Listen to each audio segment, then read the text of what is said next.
প্রকৌশল শিক্ষার্থীদের আন্দোলনে পুলিশের অ্যাকশন দিয়ে দেশের রাজনীতিতে ভিন্ন এক উত্তেজনার শুরু।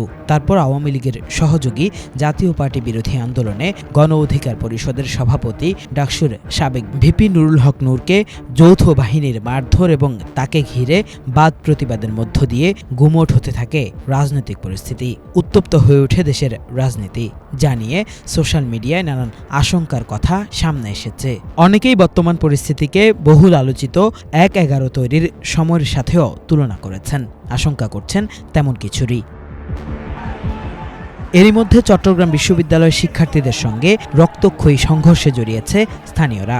রাকসু নির্বাচন ঘিরেও উত্তাল রাজশাহী বিশ্ববিদ্যালয়। এসব উত্তেজনাকর পরিস্থিতির মধ্যেই অন্তর্বর্তীকালীন সরকারের প্রধান উপদেষ্টা ডক্টর মোহাম্মদ ইউনূসের পদত্যাগ দাবিতে রাজধানীর বুকে আবারও ঝটিকা মিছিল করেছে নিষিদ্ধ আওয়ামী লীগ।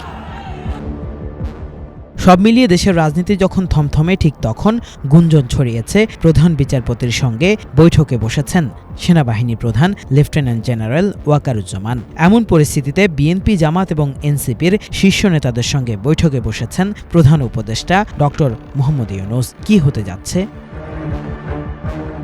রাজনৈতিক বিশ্লেষকদের অনেকেই সোশ্যাল মিডিয়ায় এই বিষয়গুলো নিয়ে নানান ইঙ্গিত দিচ্ছেন, অনেকেই আবার সরাসরি বড় ধরনের পরিবর্তনের কথাও তুলে ধরছেন।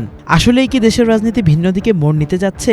এখন সেই প্রশ্নই ঘুরপাক খাচ্ছে সবার মনে। প্রধান উপদেষ্টার সঙ্গে দলগুলোর বৈঠক শেষেই হয়তো জানা যাবে শেষ পর্যন্ত কোন দিকে যাচ্ছে দেশের পরিস্থিতি। কিফায়েত শাকিল, বাংলা ভিশন, ঢাকা।